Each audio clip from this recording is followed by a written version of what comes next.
back to my actual setup.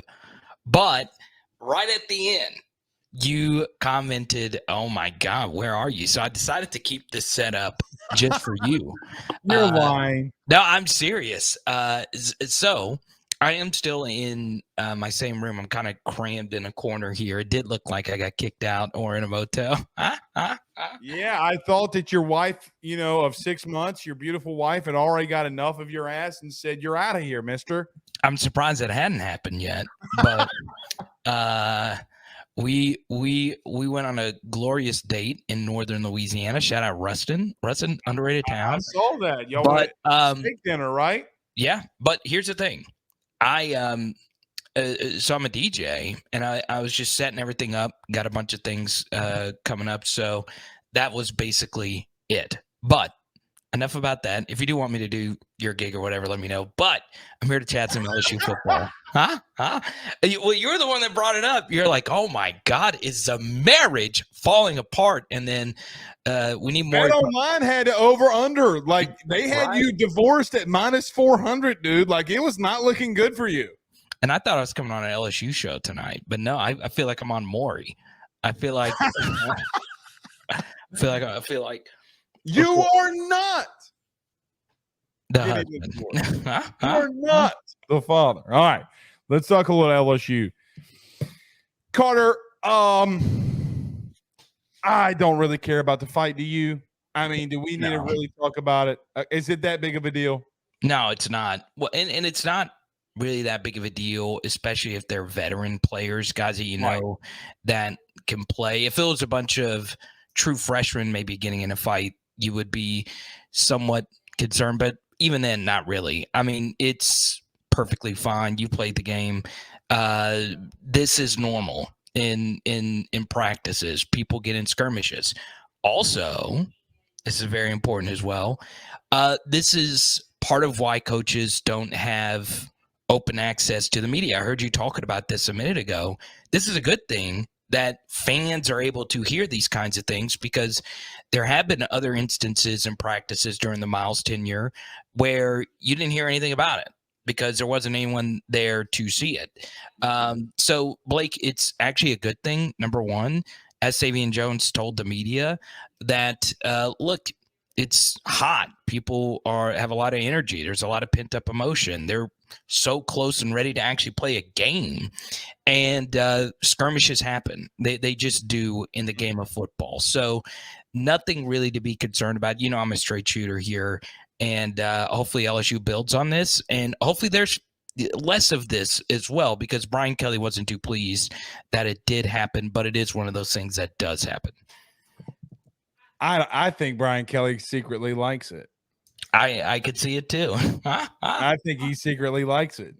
I think what he's trying to say is, don't fight in front of the media, you dummies. Like, don't make this a bigger thing than what it needs to be. Right. Like, what are you fighting over? The one thing is Denver Harris gotten been around or near or in about 3 of these scuffles. Okay. I don't like that from a guy that that got kicked off for issues. I don't like that.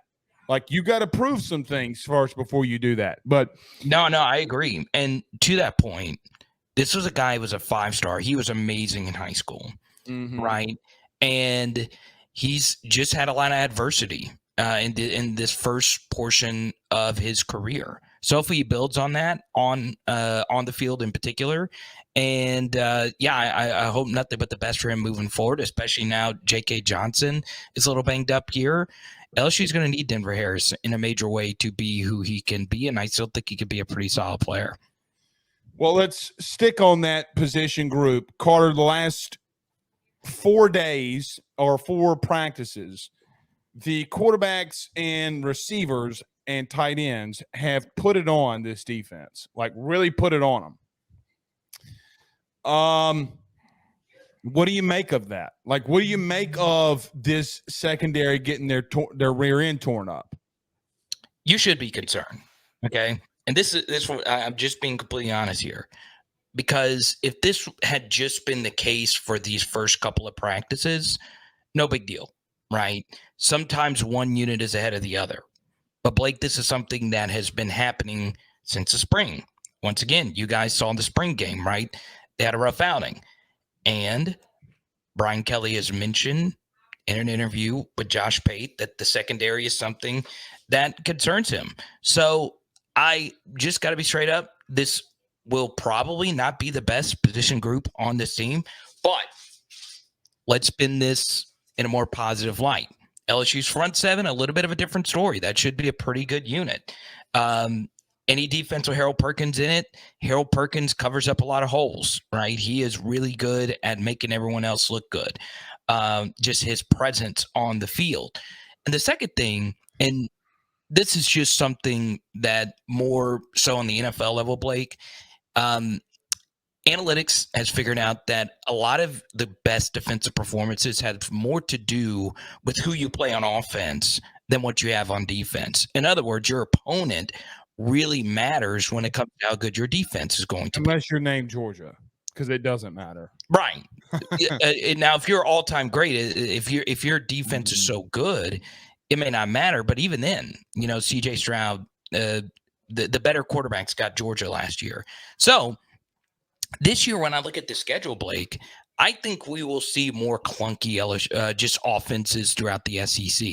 And that will also help the LSU defense because last year, Matt House went up against a murderer's row of amazing quarterbacks, amazing offenses, a lot of guys that got drafted really high. And I feel like this year it won't be as deep. So I think LSU's offenses that they will play throughout the course of the season, I could be wrong. They could be better than what they were last year. I do think it'll help out LSU's defense. I really, really, really do.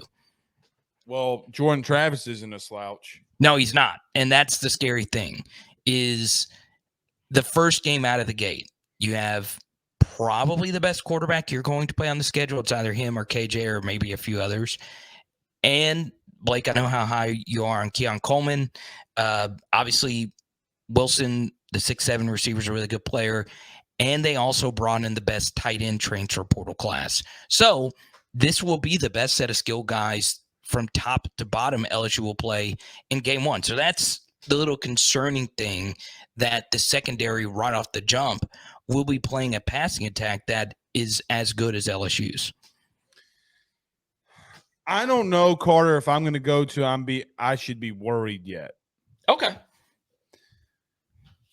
Because I do think that there comes a point of where are we going to, like, it's 4 days of guys that have not played with one another. Greg Brooks out today with a little nagging thing, more of a veteran day off, I think, if you will, right, more than anything.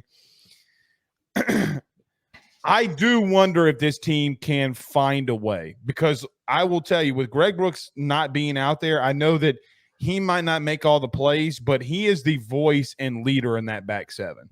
Yeah. Okay. And so when he's out, they're in trouble. And when he's been out, Carter, they've been in trouble. It's been the two transfers in Andre Sam and Zy Alexander that have been the best so far. The pick today that he baited Garrett Nussmeier in and Andre Sam. And then, look, I mean, even we've seen this, is that every time Malik catches a pass, if Zy Alexander's on him, he's making the tackle and is smothering him. So there just comes a point to me, like, it's the other part of that secondary that has not been that good. But the question becomes, what does that how much will that front seven help them in getting that pass rush, which can negate a lot of this and give them confidence? So I'm not completely worried about them yet. Let's move to that quarterback role. Carter, what do you make of Jaden Daniels so far from what we've seen? Really lighting this secondary up. So not running. We haven't seen him run yet, Carter. He's stepping up in the pocket. He's rifling the ball 40, 50 yards down the field for touchdowns. What do you make of him and Garrett Nussmeier? Well, one, you could just see he's bigger. Like, he's a unit. Without question. Like, that is probably because, early in his career, he was Jaden, right? But his body went through a major transformation. Also, Blake, I do think mechanically, he looks different. He looks more confident in his throwing motion. And once again, it's going up against air. We'll see if the Well, he pressure wasn't and up against air today. I mean, it was 11 versus 11. Like, that's not air. right. You know, like that. Like, people keep telling me that. Oh, well, he's going on 7 on 7. Guys, he's 11 on 11 today. Like, they got a pass rush, and he's eating them. He's eating them alive. I will also share this, right? I know you probably know people close to Jaden. I've gotten to know a few as well. I mean, he is surrounded by eliteness, right? He's around CJ Stroud. He's around Bryce Young in California.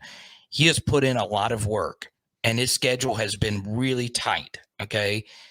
He personally has taken what was already a good work ethic and great leadership skills to another level. And those little things you're already seeing pop up. And I really do think he's going to be better as a thrower. Now, are you going to think he is Brady back there? No. But all LSU really needs him to be is just slightly better and more willing to actually rip it. And he has said this, not only him, but Dim Brock and BK in interviews. He has said that he wants to be more aggressive and he wants the verticality of this offense to be more explosive.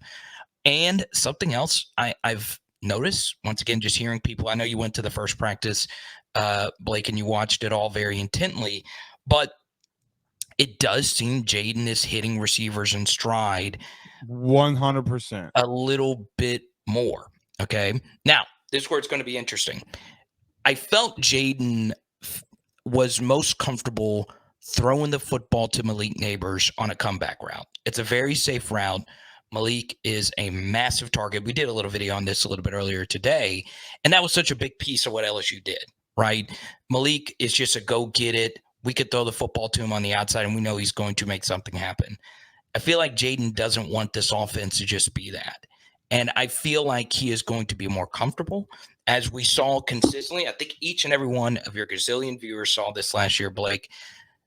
It just did not seem he ever got comfortable throwing the football to Kayshawn. Outside the Florida game. And was kind of forced to. Right. Like, let's call it what it is. They were trying to force Kayshawn the ball. Right. And we've already seen just, once again, some clips, but just hearing things now, we're starting to see that he likes throwing the football to Aaron Anderson, Kyron Lacey. I know a lot of people feel different ways about him.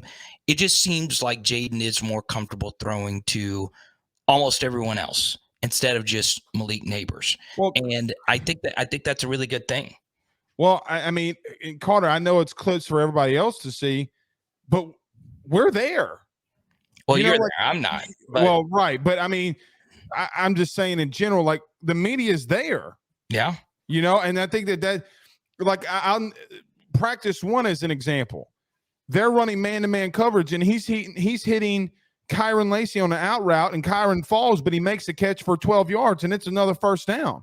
Carter, he came out of the gate and 7 on 7, and then 11 on 11. He's going 12 for 12, 12 for 14. He comes back around, another 7 on 7. He's 13 of 15. He's hitting touchdowns.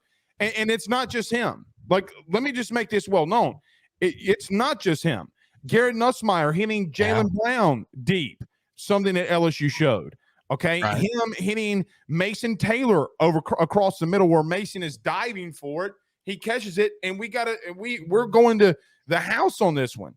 Then you had them hitting Kamarian Pimpton on a back shoulder throw that nobody on planet Earth, because he's so much larger than everybody, it's like throwing it from Breeze to Pimpton, and they already have that connection. That's the scary thing for me. Right. Is that Pimpton's catching back shoulder throws from Garrett Nussmeier. That's what you need to be more worried about if you're another team. Let's go. Then, Carter, I ask you this, along with this, now you add the offensive line that is going to be pretty decent, and then you add in that running back core. I told you this all summer before camp happened. What did I say? I thought that they would be arguably one of the better offensive units that we see in the country. Now that it's coming out, call me Nostradamus, okay? You could see it coming, Carter, and you even talked about that. So now we look at the O-line and running backs, and we just say, can they continue to progress? Any players standing out to you so far from what you've read, heard, seen? Anything like that?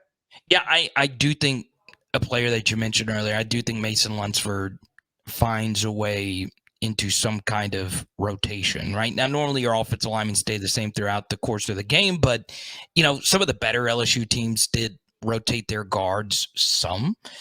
So I think he'll play. Big Obviously, dog gonna play. Big yeah, dog gonna play. yeah. He's too ruthless, Carter, in the running game. Right. I think he does play. I also think Womack obviously is generating a lot of noise, and we'll see. Oh, Carter. Okay, there you go. The commitment on AYS. Look at you, man. Oh, You I can didn't go even think back about that. I'm thinking about, hey, this kid can play, dog. This kid can play. You could be like, I started this whole thing. I'm pretty sure it was Jamar Cain and Sherman Wilson and Brian Kelly, not me. Right, but you were there. You were there at the Genesis. Yeah. But yeah, I think he'll play a lot as well. And then I also just think Toviano, I still believe in him as a true freshman who will play. And we'll see how much in the first game we'll see him. And look, this LSU defense, going back to the secondary, I still think that they have what it takes to get it done. I do. And I also feel, Blake, one more thing about the LSU offense. I'm not going to stand back on Pimpton and Jackson. I keep going back to those guys. They both ended up, for me, on my own personal evaluations, as top 5 players committed at any position. And I freaking love seeing them getting reps with some of the ones pretty quickly. So I like that.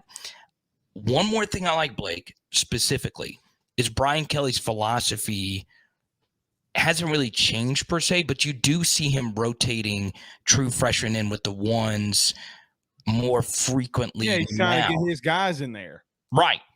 And I don't think he wants what happened versus Florida State to haunt him the rest of the season like it did last year, knowing LSU did not put their best players on the field in game 1. So I think he is trying to get as good a look to see who he wants to play in game 1. And here's a brutal truth about playing a very difficult season opening game. You don't know. You don't know until an actual game is played who your best players are. And that's what makes playing such a difficult game so difficult, because you just don't know. P. Scott sends a $4.99 super chat. Said, question for Blake and Carter: is the offense that going to be that good, or is the defense struggling as of day 4 camp? Great question. I think personally, my very quick answer is I think the offense might be that good. But what do you think? I think the more important thing is you want your offense to be better than your defense. Agreed. And that's for 2 reasons. Historically, and once again, this is very anecdotal, defenses are normally ahead of offenses early on. Okay, so if your offense is good with all these new receivers that require timing and all of that stuff, that's a good thing. And then number 2, the offensive side of the football is just more important, right? It's just how the modern game works. Don't take it from me. Take it from the 2 best coaches of the past decade, which is Saban and Kirby, right? They're defensive guys. They tell you the same thing. Go listen to their interviews. They'll tell you the same thing. So it's obviously really good. Now, this is going to be the big thing about the offense. Can they travel with this offense? They struggled on the road and or away from Tiger Stadium outside of the Purdue and the Florida games in particular. And then, of course, Georgia, that was a very good offensive performance as well. But taking this on the road, obviously it's a neutral site game, but it's going to be road-ish in Orlando. If they can be explosive in Orlando, that means that they can be explosive the rest of the season.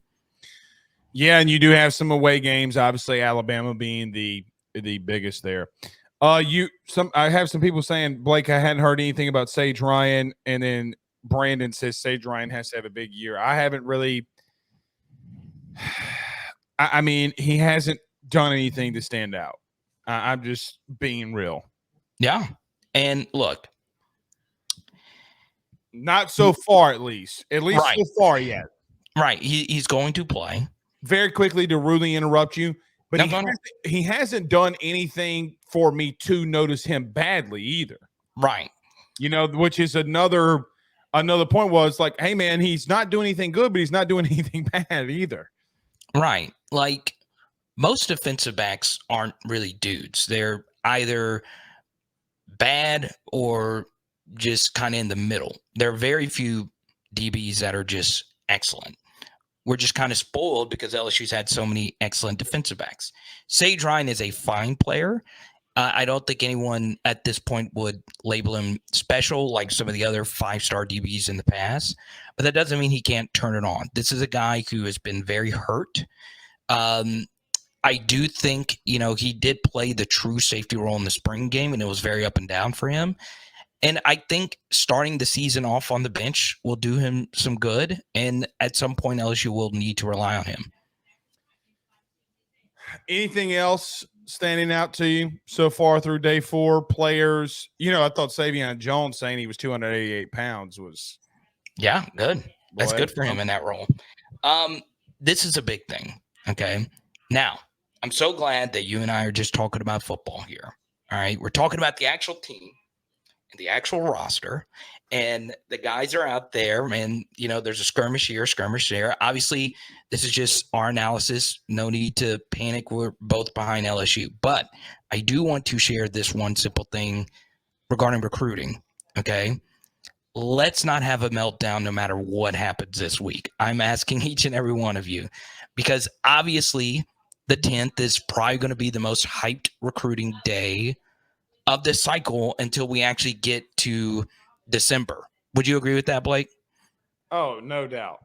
No doubt. Okay. I think this week has the potential to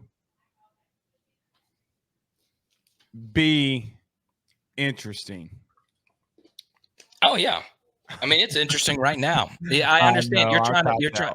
You're trying to say the right thing. AYSSnetwork.com/forum. I just would not melt down over no matter what happens. I just wouldn't. I'm not melting down if you don't get Colin Simmons anyway. I'm just going to go ahead and say it. I think that there's a player out there that will play on the defensive line that you need more. McKinley. You need him more. I think Jackson Howard's going to get redshirted. I think he's going to stay here. And I think that there's other pass rushers out there that that you can go and get. Right. But yeah, that my main thing was you gotta get the number one dude in the state, Carter. Yeah, no, I agree. I agree with that. But my main thing was I'm glad we're talking about actual football instead of recruiting. I know Thursday, obviously, you're going to be bombarded with it. And I will be as well. Thursday, they're bombarding with me now. They're on my ass about it. And it's interesting. I get so many questions about Simmons in particular. And I've shared on your show and my show plenty of times. He is that dude. He is really good. But just no matter what happens, let's just focus on Florida State and enjoy the players that are already here, signed up and ready to go. I just know if something doesn't go LSU's way, because look, with someone like Colin Simmons, it may not be over until pen is to paper, right? And look, I think if Colin Simmons goes to Texas, LSU's done and walking away. Oh, really? Mm-hmm. Oh, so man, I don't know. I don't think I would give up. You think they would just give up? That's interesting. I think that they know where they've told them where they sit. I don't think that there's anything else that they can discuss. I think that he made both teams and Miami tell him what they're going to do for him in August instead of September, instead of December. Interesting. I like that. I don't think Brian. Here's what I think. I don't think Brian Kelly's waiting. Like, hey man, I want you to do this ish in August so that I'm not like Orgeron and oh my God, I hope this guy commits in December. Right. Just to know where you stand. It's not a dumb play. It's even if they lose, it's not a dumb play. Either you're going to commit here or you're not. And I will just admit that LSU. Let me say something that people don't see behind the scenes, and that I'm on these phone calls. Okay, boosters have never been more willing to give. Yeah. I mean, look, your voice was in the Colin Simmons hype video, right? I don't know. That was your That wasn't me. It was on you. one thing was me. Okay, because I still don't know if that was my voice they used in one of them. I got pretty excited. But yeah, it was my voice in one of the videos. Okay, thank you. I thought so. But yeah, I really hope he commits to LSU. But at the same time, I just don't. The recruiting melt is sometimes just a little too much for me to take. I do agree that because of the in-state thing, even though I think Simmons is a better player than Dominic McKinley, I do think it is important to get McKinley because he's in your state and he plays if it's a tackle. And Mason Smith and Wingo will be making millions of dollars, not for LSU, but for an NFL team next year, more than likely. So you definitely need to rebuild, the interior, and he's a big piece to doing that. Last thing before I get you out of here, anything on realignment that you want to talk about other than it's a piece of garbage? Yeah, I mean, that's pretty much how I feel about it at this point, Blake. It should be interesting. I don't think this would play a role in distracting Florida State before this big game coming up, but it is obviously Florida State's the most interesting team out there with everything that they've done up to this point. Let me ask you this. Do you think the SEC needs to expand? No. You don't? Mm-mm. I want the chat. Type Y for yes if you think the SEC needs to expand. Now, I'm genuinely curious. Because Carter, at the end of the day, they're going to get more teams in the playoff, which is going to generate more money. Okay. And now you have to tell other teams in the SEC that they have to take some of the money that they be making and take another cut. Right. The SEC continues to win women's national titles in basketball. Baseball just won a national title. Football just won another national title. What do they got? I mean, what are we scared of? Oregon? What are we scared of? Washington? The only Husky that I'm scared of is the one that I actually see in the woods. Do we have a Husky that lives in I mean, if I did, I'd be more scared of that. I'm more scared that they live out there in the wild now than the football team. What am I scared of in the Big 12? Utah? Carter, they got 4 freshman offensive linemen running it with their second team. 4. They have no depth. What do you want me to be scared of? Here's my thing. So I see Shane on Facebook here. We can cut Missouri and Vandy and add FSU and Clemson. I don't want that. You're not going to cut them. I wouldn't. Number one, you do not want to cut Vandy because that'll make your academics look way worse than it already is compared to some of these other conferences. But yeah, I mean, I don't like it. But then again, the one thing people forget. They don't want to get rid of Nashville. I wouldn't either. Nashville's incredible. The West Coast just does not care about college football. I hate to say it, but it's just true. And my thing is, obviously, we've seen different people complain about what about this softball team or volleyball team flying in the middle of the week and all that stuff. That's true, Carter. That's going to happen. It's horrible. It's absolutely horrible. Those cross-country flights and all that stuff. But, it's interesting because television just drives everything. And it is just amazing how big these TV empires are. And ultimately what all of this came down to was there wasn't somebody leading the charge here. There wasn't anyone that the NCAA appointed to be the college football czar. And not commissioner. They need a commissioner. That's what I was about to say. They need a commissioner that would have kept the leagues the way they are instead of everybody just bleeding every last little cent you possibly could out of the sport. Well, and because you're what you're doing here, Carter, is you're making rival businesses compete against one another. Yeah. Anything you can do, I can do better. And when Right. you don't have a commissioner like as much as I may hate him at times, Roger Goodell, David Stern, whoever the commissioner is in baseball, Rob Manfred. I mean, I know he is. You have these issues. You always and Carter, we just need a football commissioner. Absolutely. And football needs to be viewed separate as a different sport than everything else. Yeah. We need to stop the charade of understanding that those sports are the same, right? And when people, and I understand people do that already, but college football is just so different than all the other sports, Right. You don't travel as much. There's such a higher scarcity of games. It's absurd. It's absolutely absurd, and I hate that. I hate that for the non-revenue generating sports. But essentially, all this is people saying that you don't matter, and that sucks. But that's what these actions have basically proven to be true time and time again. So it sucks. It sucks. I know a lot of we both have a lot of old schoolers that watch. I know they're particularly sad, but if you're really old school, you remember, Southwest Conference days. There's been other changes. The bottom line, though, Blake, is people are still going to watch. And my question to you would be, do you think that there would be so many people disgusted by this that they would quit watching the product? No, college football as a whole is going to be fine. Right.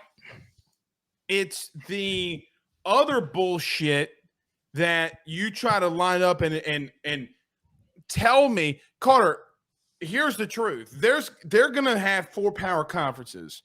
And what probably is going to happen, either one of two things. Either you just go to 2 conferences, or you're going to have to expand back out, okay, and have another Power 5 conference because you can't deal. Is USC going to be worried? Is USC, maybe not USC, but UCLA, if they got to go to Rutgers on a Tuesday afternoon for women's tennis? Carter, did you know that it is only an hour less airtime for you to fly from LAX to New Jersey? You could fly from New Orleans to London. London, exactly. That's wild. Basically, Carter, in a nutshell, you were talking about going to not even a different place, but almost a different country. It's crazy. And I've been on a flight to London. Tennis. Ugh. Here's one thing I will say. All right. And this obviously is a very deeper non-US thing. But guess what happened? In European soccer, they tried to do this. They tried to form their own Super League. Have you ever heard of this before, Blake? I heard bits and pieces. I saw the documentary thing. All right. So they tried to form their own Super League, and guess what happened? The fans crumbled. It crumbled because the fans and the players revolted because they knew if Manchester United and the powerful soccer teams formed their own Super League, everything would crumble. Okay. Maybe there is some kind of revolution from college football fans around the country, maybe. But the bottom line is, if you're still going to watch, it's still going to generate a rating, and everyone's still going to make their money. And that's all ultimately matters. I can't live without college football. It is that important. I'm going to watch that, baby. You talking about you? What are you talking about, Napoleon? You're over here talking about boycotting. You can boycott your own damn self because I'm watching football.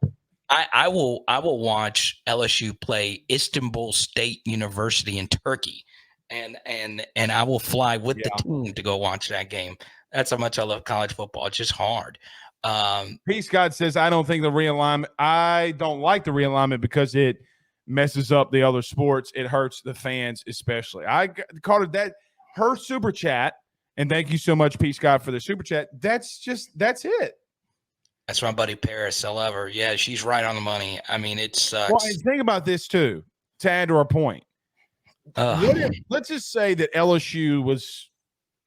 Let's just say LSU for whatever reason, went to the Pac-12. SEC crumbled. LSU's in the Pac-12 because this is what they're talking about. Right. And let's just say my daughter Jewel, okay, plays women's basketball, and me and her mother want to go to every single one of her games. But she's got to fly out to Oregon on a Wednesday. You know how much strain you put on me and my wife to go up there? Oh, wow. Versus if she's playing in Arkansas the next day, okay, we both hypothetically could go to work, get in the car after work, and drive up there. Arkansas is far away, but your point is still the same. But my point is still Carter. The truth is, if I get on a flight, it's more Carter. If I bought a flight right now to Eugene, Oregon, it's $500-600. Okay, so it would take me $500 less to get to Arkansas. Yeah, I mean the bottom line is us fans are everyone's just going to get priced out. That's ultimately. Are you not already somewhat priced out? No, you are. I mean, Carter, gas is $3.60 a gallon. Look, I will always love college sports. I will, but there is a piece of me that was really hurt. Now, what I will say is, if we do have more slates of better games when it comes to college football, maybe this was a good thing, but ultimately I don't think so. I feel bad. If you're not watching Oregon versus USC now, why are you going to watch Oregon USC then? It's a good question. Because it doesn't matter what conference you're in. What you're trying to do is get the Midwest to watch those games because they mean something for your conference. Right. I hate it for Washington State. I really do. I hate it for those schools. I hate it for Oregon State. Don't suck. Right. All right, buddy. Go ahead. Cheers. See you next week. Hold on 1 second. No. I got to check out of my Motel 8. So